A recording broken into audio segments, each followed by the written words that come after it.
Kita telah mengambil inisiatif untuk melihat institusi masjid sebagai institusi yang penting dalam masyarakat, dalam pembinaan umat dalam pelbagai bidang.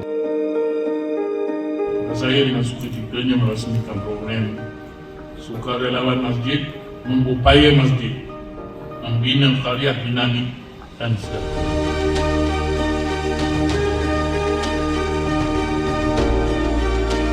Dan harapan saya ialah akan adanya satu minat yang tinggi di kalangan ahli jawatan kuasa masjid, di kalangan ahli jemaah masjid ingin menjadi sukarelawan, dan kita akan pandu mereka bagaimana nak menjadi sukarelawan yang berkesan.